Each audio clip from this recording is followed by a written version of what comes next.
हाँ जी दोस्तों, क्या हाल चाल आप सभी के। जल्दी से सभी स्टूडेंट जो ऑनलाइन आ जाइए। जो स्टूडेंट ऑनलाइन आ चुके हैं जल्दी से सेशन को लाइक और शेयर कर दीजिए। तो दोस्तों आज हम डिस्कस करेंगे army Agniveer model test paper. ये मॉडल टेस्ट पेपर आपका स्पेशली जीडी और ट्रेडमैन के लिए जो है मोस्ट इंपोर्टेंट रहने वाला है। नए पैटर्न पर आधारित रहेगा और पूरा ओरिजिनल पेपर की तरह आपका पेपर ये होने वाला है।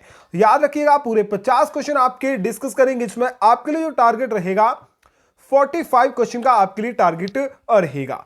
चलिए स्टार्ट करते हैं सबसे पहले क्वेश्चन से। उससे पहले सेशन को लाइक नहीं करा, साथ में सेशन को लाइक कर लेना है, सेशन को शेयर कर देना और सभी दोस्तों के साथ जो है इस सेशन को शेयर कर देना है। और साथ में फ्री पीडीएफ के लिए आपको जो है टेलीग्राम ग्रुप भी ज्वाइन कर लेना है। चलिए स्टार्ट करते हैं सेक्शन ए से।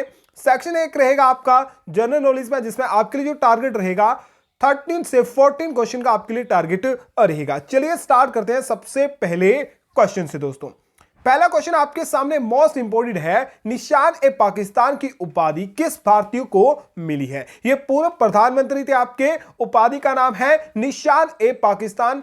किस भारतीय को उपाधि प्राप्त हुई थी? भगत सिंह को, पंडित जवाहरलाल नेहरू को, मोरारजी देसाई या फिर लाल बहादुर शास्त्री को? जल्दी से क्वेश्चन नंबर एक का दोस्तों राइट आंसर बताइए। क्वेश्चन नंबर एक का राइट आंसर क्या रहेगा? निशान ए पाकिस्तान की उपाधि है किस पूर्वीय प्रधानमंत्री को मिली थी? किसे मिली थी? बिल्कुल से दोस्तों, किसे? मोरारजी देसाई को मिली थी। क्वेश्चन नंबर 2 आपके सामने है। पृथ्वी के कितने प्राकृतिक उपग्रह हैं? पृथ्वी का प्राकृतिक उपग्रह की बात करूं या फिर कृत्रिम उपग्रह की बात करूं तो कोई भी कृत्रिम उपग्रह नहीं है। और प्राकृतिक यानी नेचुरल सैटेलाइट की बात की जाए अर्थ की तो एक ही है, जो कि कौन है? चंद्रमा। कौन है? चंद्रमा जो है ये पृथ्वी का क्या है? एकमात्र प्राकृतिक उपग्रह है। क्वेश्चन नंबर 3 आपके सामने।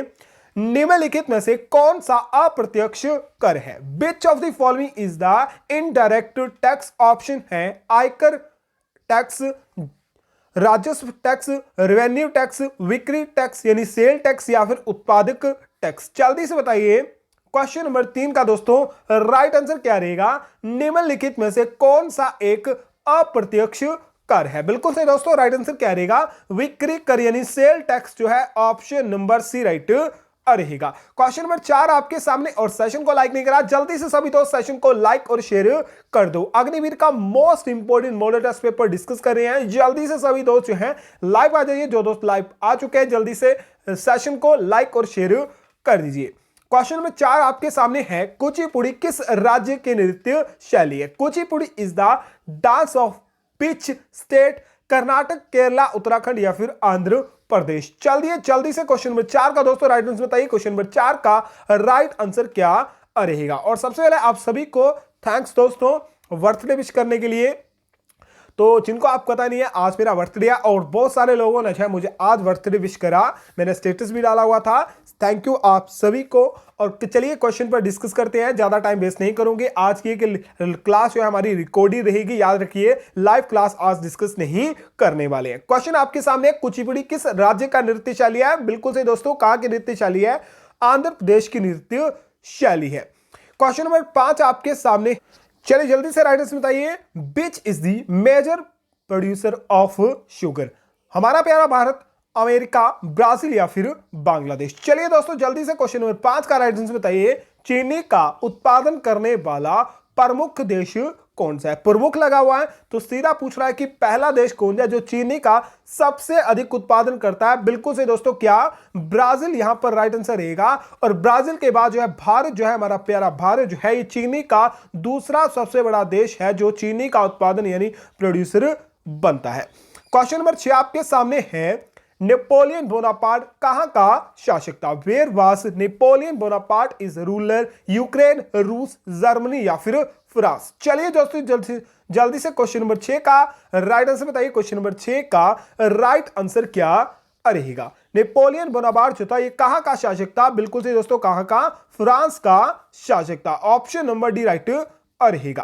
क्वेश्चन नंबर 7 आपके सामने। ग्रेट बैरियर रीफ कहां पर स्थित है? Where is Great Barrier Reef located? New Zealand, Australia, रूस या फिर अमेरिका? जल्दी से क्वेश्चन नंबर 7 का दोस्तों राइट आंसर बताइए। क्वेश्चन नंबर 7 का राइट आंसर क्या रहेगा? याद रखिएगा आज की क्लास लाइव नहीं है, पर मैं कमेंट आपके जरूर पढ़ूंगा। लाइव क्लास में आपको जो है, ठीक है, जरूर आपके कमेंट का रिप्लाई भी करता रहूंगा। बिल्कुल सही दोस्तों, राइट आंसर क्या रहेगा? ग्रेट बैरियर रीफ जो है कहां पर स्थित है? ऑस्ट्रेलिया में स्थित है। ऑप्शन नंबर बी राइट रहेगा।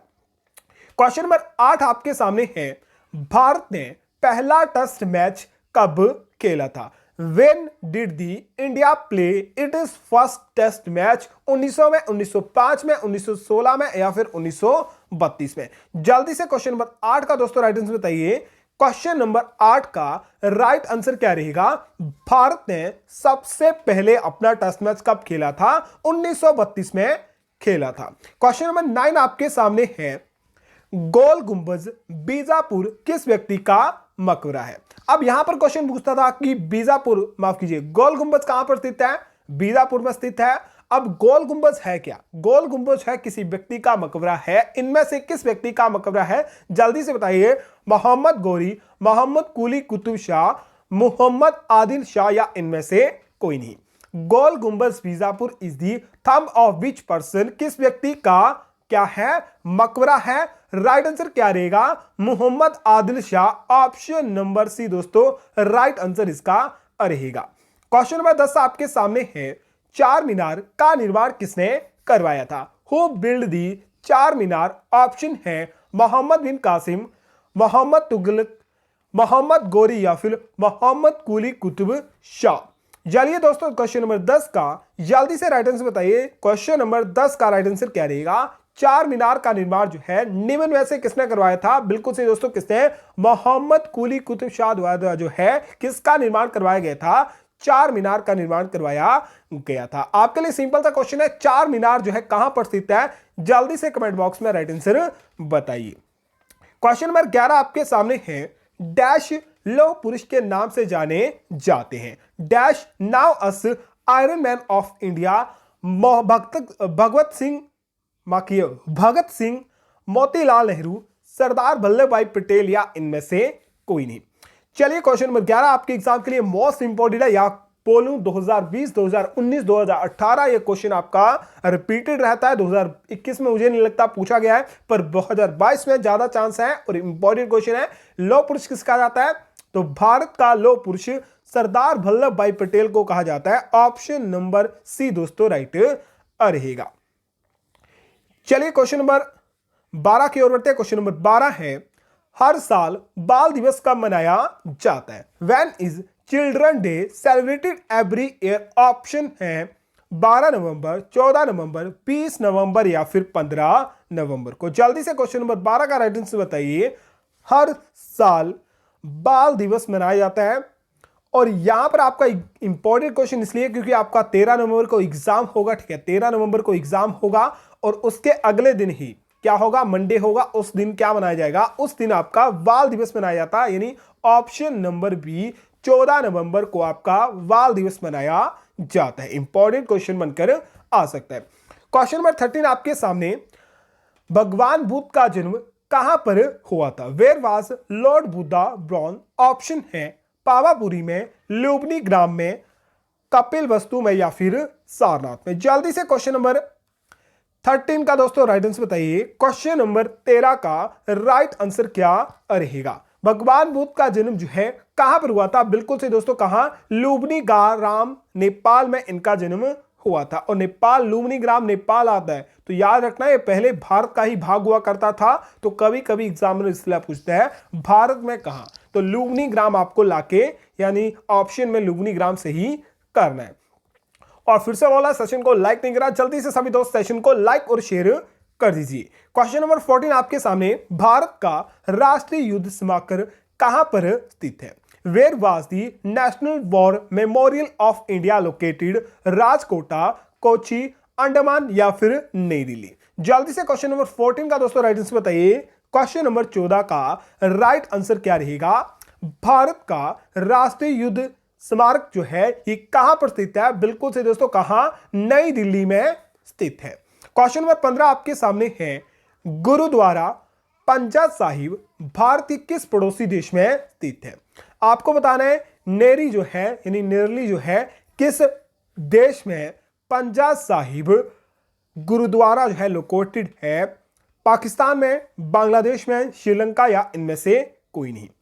क्वेश्चन नंबर 15 इंपॉर्टेंट है और ये मेरे ख्याल से इंडियन आर्मी में नहीं पूछा गया है, एसएससी में पूछा जा चुका है और इंपॉर्टेंट क्वेश्चन क्या आता है क्योंकि आपका हमारे किस पड़ोसी देश में है? ये हमारे पाकिस्तान के पड़ोसी देश में स्थित है पंजा साहिब गुरुद्वारा। चलिए जल्दी से बताइए जीके के 15 क्वेश्चन में से कितने क्वेश्चन आपके राइट रहे थे?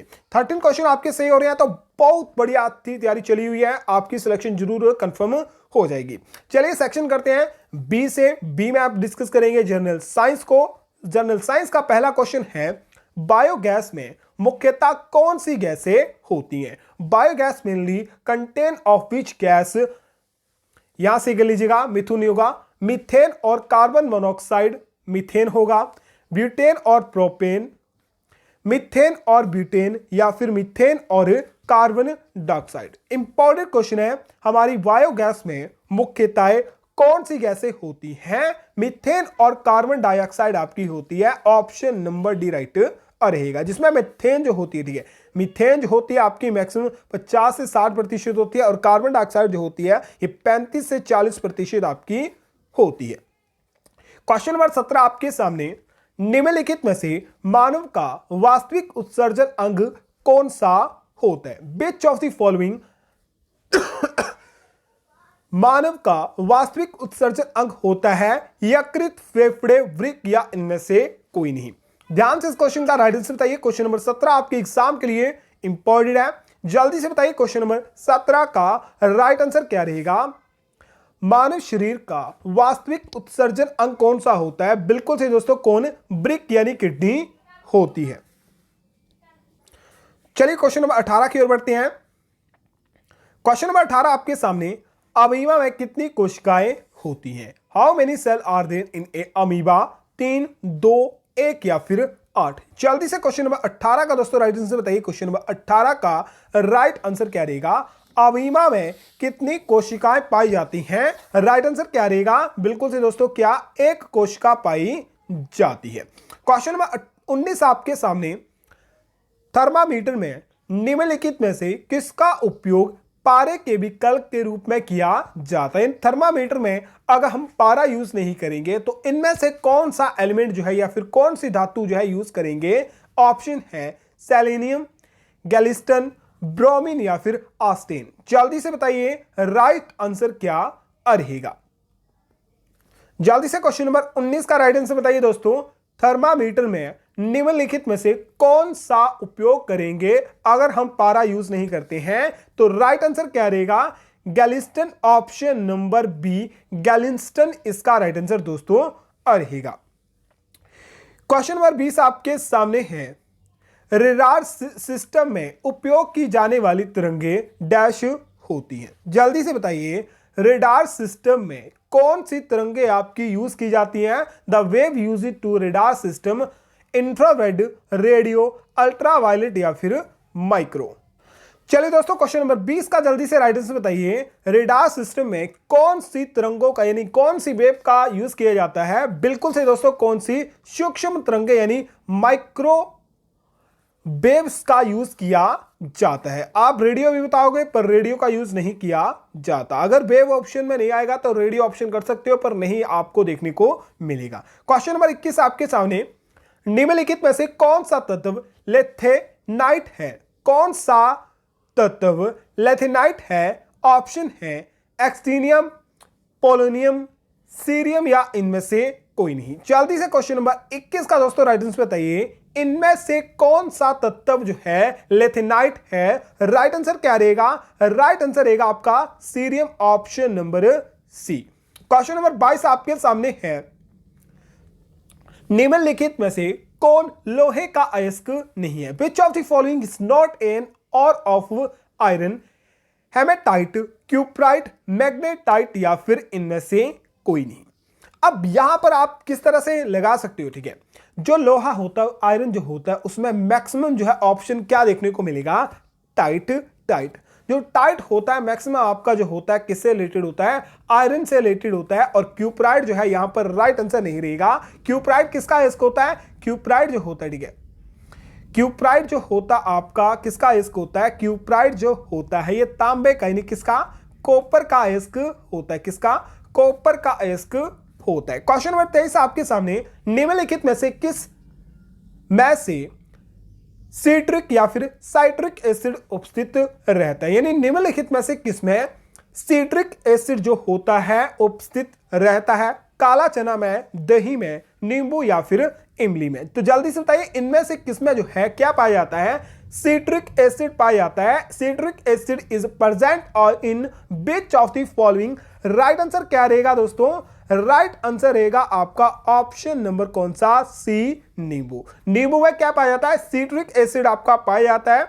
और किसमें, और आपका संतरे में भी क्या पाया जाता है, सिट्रिक एसिड आपका पाया जाता है। क्वेश्चन नंबर 24 आपके सामने है, प्रथम विश्व पर्यावरण दिवस किस वर्ष मनाया गया था, जल्दी से बताइए। In which year was the first world environment day created, 1976, 1973, 1974 या फिर 1975। क्वेश्चन नंबर 24 आपके एग्जाम के लिए इंपॉर्टेंट है, जल्दी से कमेंट बॉक्स में इसका राइट आंसर बताइए जल्दी से। पहला विश्व पर्यावरण दिवस जो है कब मनाया गया था, और मनाया कब जाता है, हर साल 5 जून को विश्व पर्यावरण दिवस मनाया जाता है। और इसकी शुरुआत जो है कब हुई थी, इसकी शुरुआत हुई थी 1973 से। क्वेश्चन नंबर 25 आपके सामने, इनमें से कौन सा शब्द घरेलू कुत्तों के वैज्ञानिक अध्ययन को दर्शाता है, क्या घरेलू कुत्तों के वैज्ञानिक अध्ययन को दर्शाता है, साइनोलॉजी, रसायन विज्ञान, कॉर्पोलॉजी या फिर क्रेनियोलॉजी, जल्दी से बताइए। Scientific study of domestic dogs क्या कहते हैं, इसे कहा जाता है साइनोलॉजी। क्या कहा जाता है, साइनोलॉजी कहा जाता है। ऑप्शन नंबर ए दोस्तों राइट रहेगा। क्वेश्चन नंबर 26 आपके सामने, नाभिकीय संलयन क्रिया होती है, न्यूक्लियर फ्यूजन टेक प्लेस, तो नाभिकीय संलयन होती है परमाणु बम में, हाइड्रोजन बम में, उपभोक्ता दोनों में या इनमें से कोई नहीं। जल्दी से क्वेश्चन नंबर 26 का राइट आंसर बताइए। क्वेश्चन मोस्ट इंपॉर्टेंट है, ये क्वेश्चन बार बार रिपीट रहता है, तो मैं भी मॉडल टेस्ट पेपर में रिपीट करता रहता हूं। राइट आंसर क्या रहेगा, बिल्कुल सही सोचो, राइट आंसर रहेगा हाइड्रोजन बम। क्या, hydrogen bomb, option number B right रहेगा। क्वेश्चन नंबर 27 आपके सामने, शक्ति का मात्रक क्या होता है, what is the unit of power joule per second, metre per second, kilometre per second या फिर न्यूटन। जल्दी से क्वेश्चन नंबर 27 का राइट आंसर बताइए। पावर की एसआई, माफ कीजिए एसआई नहीं, पावर की यूनिट होती है, राइट आंसर क्या रहेगा, option number A joule per second. बिल्कुल दोस्तों क्या, joule per second, option number A right रहेगा, ठीक है। और यहां पर आप बोल सकते हैं सर हमने तो पावर की यूनिट क्या पढ़ी हुआ है, वाट पढ़ी हुई है। अब याद रखना वाट जो होता है किसके बराबर होता है, ठीक है, वाट जो होता है किसके बराबर होता है, 1 जूल पर सेकंड के बराबर होता है। तो कह सकते हैं जो पावर की यूनिट होती है ये वाट होती है, पर वाट किसके बराबर होता है, जूल पर सेकंड के बराबर होता है। तो ऑप्शन पर डिपेंड करता है ऑप्शन आपको क्या आया था, ठीक है। तो याद रख लेना वाट भी जो होती है एसआई यूनिट होती है किसकी की, पावर की, इसलिए मैंने बोला पावर की यूनिट नहीं, ठीक है, एसआई यूनिट नहीं, ये यूनिट है जूल पर सेकंड पावर की, पर पावर की एसआई यूनिट होती है वाट। और सेशन को अभी तक बोल रहा हूं, सेशन को लाइक नहीं करा, जल्दी से सेशन को लाइक और शेयर कर दो दोस्तों, सेशन बहुत बढ़िया होने वाला है। क्वेश्चन नंबर 28 आपके सामने, मयूर का वैज्ञानिक नाम क्या है, what is the scientific name of peacock, option है पासर डिमोस्टिकस, पोबो क्रिस्टल, कोलिविदाई या फिर कार्विस। जल्दी से बताइए क्वेश्चन नंबर 28 का दोस्तों राइट आंसर क्या रहेगा, इनमें से मयूर का वैज्ञानिक नाम क्या होता है, बिल्कुल सही दोस्तों क्या, पोबो क्रिस्टल जो होता है किसका वैज्ञानिक नाम, मयूर यानी हमारे मोर का वैज्ञानिक नाम होता है। क्वेश्चन नंबर 29 आपके सामने, आपातकाल स्थिति के दौरान कौन सा हार्मोन उत्सर्जित होता है, यानी इमरजेंसी में कौन सा हार्मोन उत्सर्जित होता है, ऑप्शन है एड्रेनलिन, नोरेपेनेफ्रिन, कोर्टिकोट्रोपिन या कोर्टिसोल, ठीक है, अजीब से नाम है पर हम सीधा राइट आंसर पर डिस्कस करेंगे। आपातकाल स्थिति में जो है कौन सा हार्मोन उत्सर्जित होता है, इसका क्या नाम है, एड्रेनलिन। क्या, adrenaline. Adrenaline option number A right रहेगा। लास्ट क्वेश्चन जनरल साइंस का, वायु की गति निम्नलिखित के द्वारा मापी जाती है। वायु की गति मापी जाती है बैरोमीटर, एनीमोमीटर, हाइड्रोमीटर या इनमें से कोई नहीं। The speed of wind is measured by, तो वायु की गति किसके द्वारा दोस्तों, बिल्कुल सही दोस्तों, किसके द्वारा, एनीमोमीटर द्वारा मापी जाती है। ऑप्शन नंबर बी राइट रहेगा। नेक्स्ट सेक्शन सी रहेगा मैथमेटिक्स के क्वेश्चन। ज्यादा टाइम नहीं लूंगा, जल्दी से क्वेश्चन डिस्कस करेंगे। चलिए स्टार्ट करते हैं सबसे पहले क्वेश्चन से। क्वेश्चन आपके सामने है, दो संख्या का गुणनफल एक 280 है जिसकी पहली संख्या 20 है तो दूसरी संख्या क्या होगी। दो संख्या गुणनफल आपको पता है, गुणनफल क्या है, 280 है, जिसमें से पहली संख्या आपको पता है तो पहली संख्या नीचे लिख दो जो कि 20 है, दूसरी संख्या आपके पास प्राप्त हो जाएगी क्योंकि पहली संख्या गुणा दूसरी संख्या, मानो 20 गुणा 20 कितने के बराबर है, 280 के बराबर है, तो पहली संख्या हम नीचे लिख लेंगे तो दूसरी संख्या हमारे पास वैसे ही प्राप्त हो जाएगी। 2 से 2 कटा, 1 से कटा 1 और 4 कितना आ गया, 14 आपका इसका राइट आंसर रहेगा।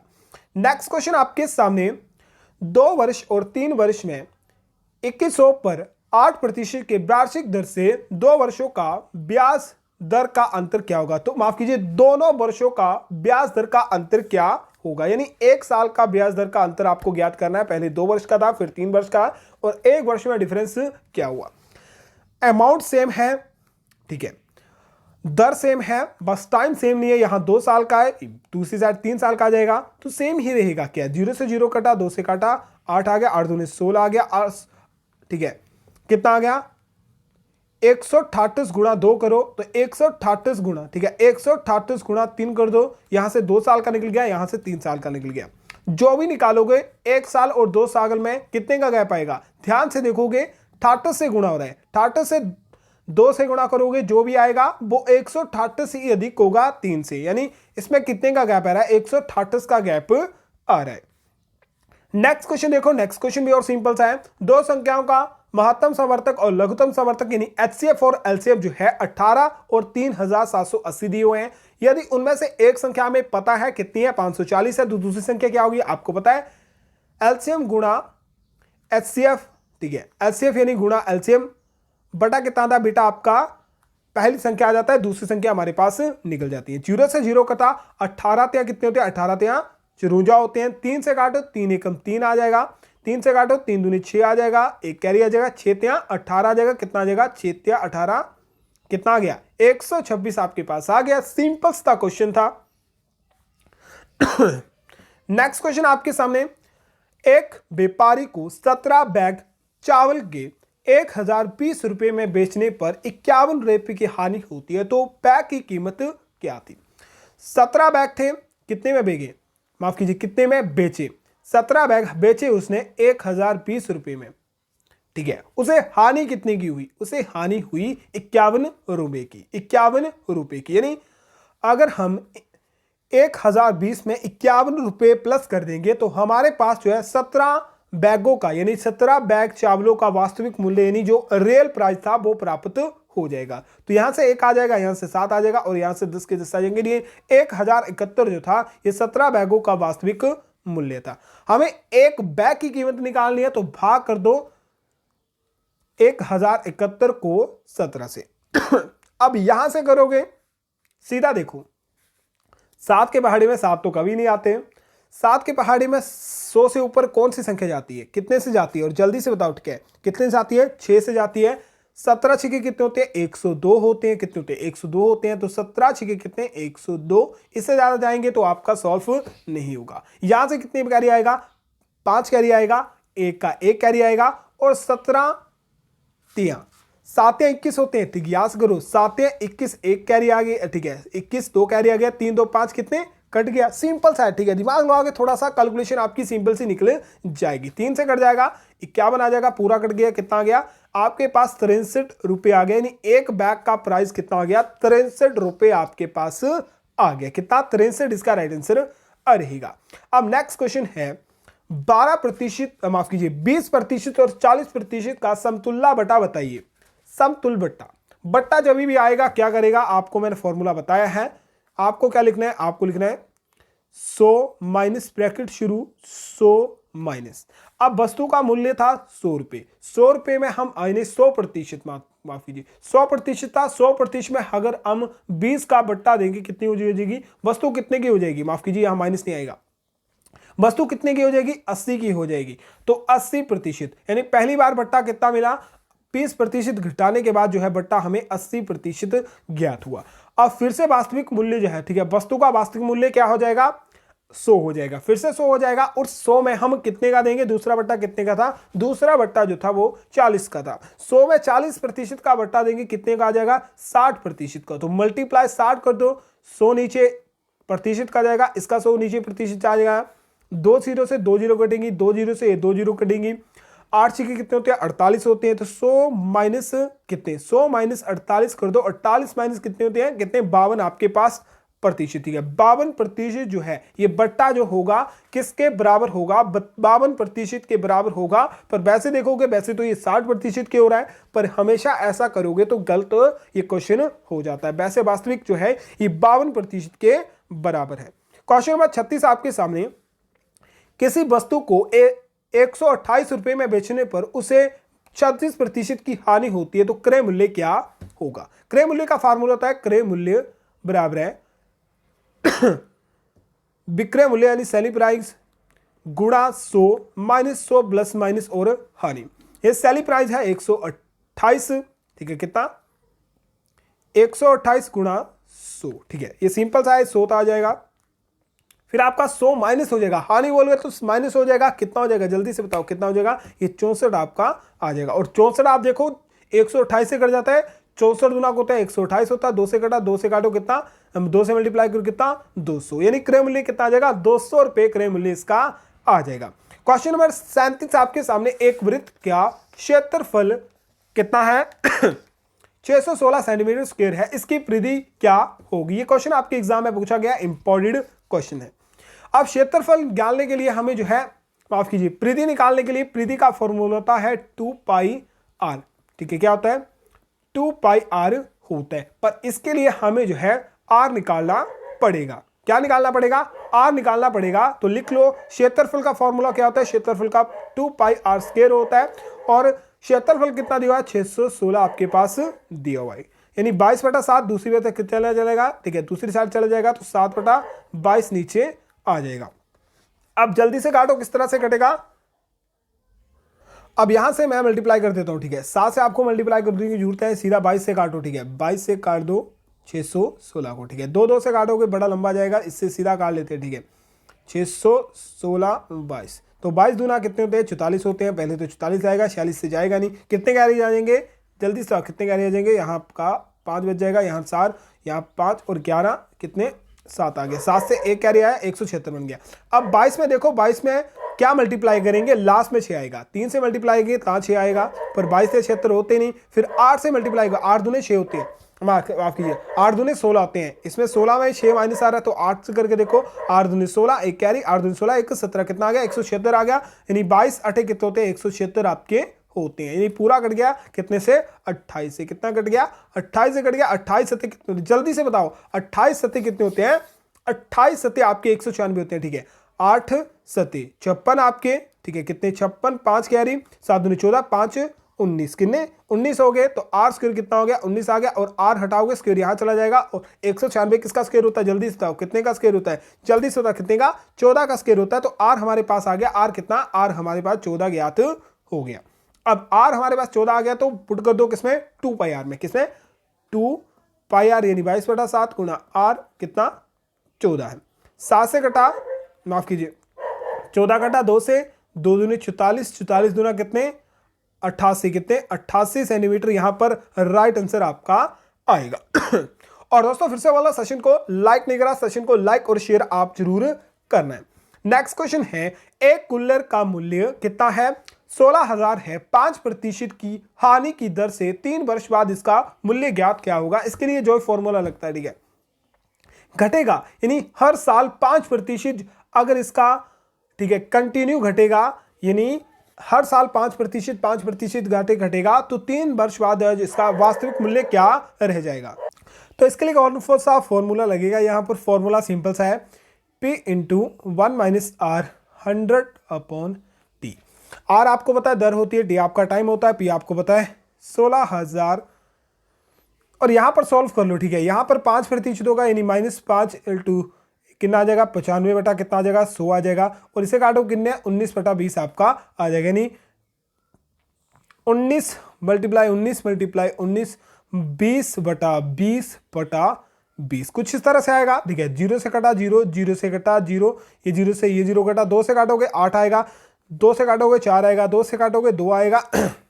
और 19 का क्यूब, अगर आपको 19 का क्यूब होगा और मल्टीप्लाई 2 कर दोगे तो राइट आंसर आपका 2 सेकंड में निकल जाएगा, ठीक है। 19 का क्यूब कितना होता है 6800, कितना 6059 होता है, और मल्टीप्लाई 2 करो कितना होता है, कितना हो जाएगा 13,000, कितना हो जाएगा 13,778 आपका हो जाएगा। क्या 13,778, माफ कीजिए 778, माफ कीजिए एक बार चेक कर लेना, 13,718 या ऑप्शन नंबर सी, ठीक है। मैच खा रहा है हमारा ऑप्शन नंबर सी से, तो 18 होगा या 17 होगा, एक बार मुझे कंफर्म बता देना। नेक्स्ट क्वेश्चन, यदि एक ट्रेन 100 किलोमीटर की दूरी 20 मिनट में तय करती है तो उसकी चाल क्या होगी। 20 मिनट में 100 किलोमीटर तय करती है तो 60 मिनट में कितनी हो जाएगी, यहां टाइम कितना हो गया 3 गुना हो गया, तो रेल की स्पीड भी कितनी हो जाएगी, कितनी हो जाएगी जल्दी बताओ, कितनी हो जाएगी 300 आपकी हो जाएगी, कितनी हो जाएगी 1 घंटे में, यानी 60 मिनट यदि 1 घंटे में कितनी होगी 200 किलोमीटर। यानी 20 मिनट में अगर वो 100 किलोमीटर चलेगी तो 60 मिनट में कितनी चलेगी 300 किलोमीटर चलेगी। आपके पास गति याद होगी कितनी 300 किलोमीटर प्रति घंटा। नेक्स्ट क्वेश्चन, ए बी से दुगना कार्य कुशल है तथा सी बी से 3 गुना कार्य शुक्ल है, तीनों मिलकर कार्य को 12 दिन में पूरा करते हैं तो ए अकेला कितने दिन में करेगा। A B C, A B C से ठीक है, मान लेते हैं ए एक कार्य करता है, बी उसी से 2 दुगना करता है यानी 2 आ जाएगा। बोलता है सी जो है बी से 3 गुना कार्य करता है, ये 3 आ जाएगा यानी 2x हो जाएगा, ये 1x हो जाएगा, 3x हो जाएगा। टोटल कितना होगा, टोटल कार्य आपका हो गया 6x।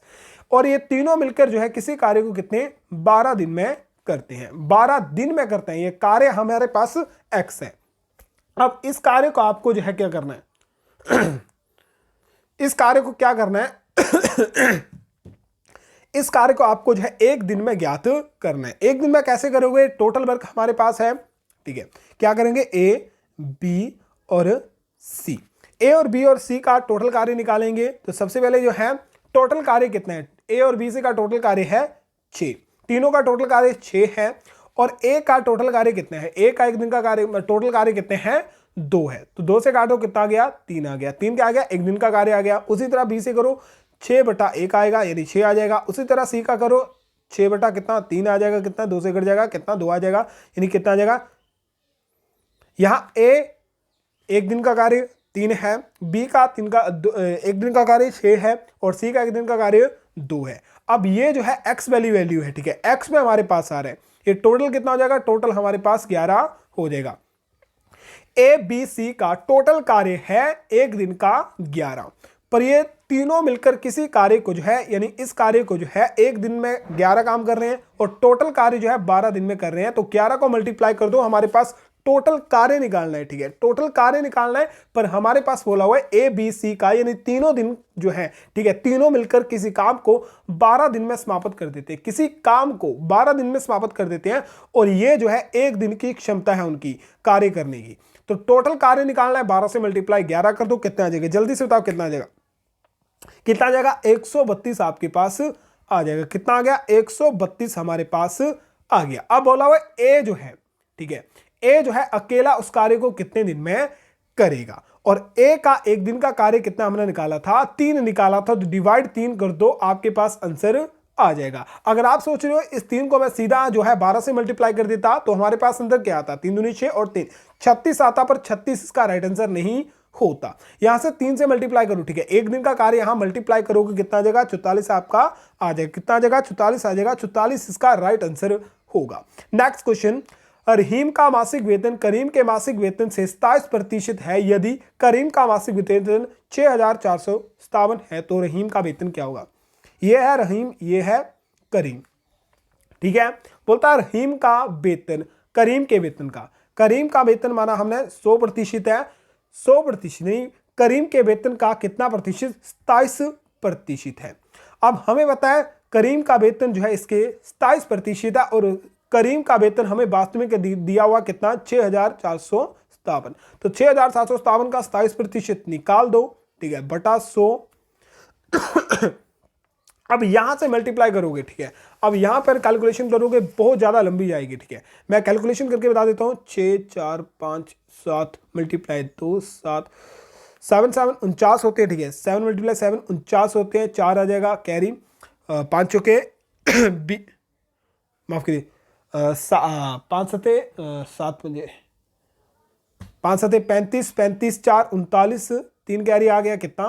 3 कैरी आ गया। 7 चौके 28, 28 3 कितने? 31, 31 1 आ गया, 3 कैरी। 7 छके 42, 42 3 कितने? 45 होते हैं, ठीक है। अब फिर से करो। 7 दूनी 14, 1 कैरी आया। 5 दूनी 10 1, ठीक है। 5 दूनी 10 1 11, 1 कैरी आया। 4 दूनी 8 1 9 आ गया। 6 दूनी 12 आ गया, कितना बन गया? 12,940 बन गया। जल्दी से करो, 9 से आ जाएगा, यहाँ 13 आ जाएगा, यहाँ आपका 3 आ जाएगा।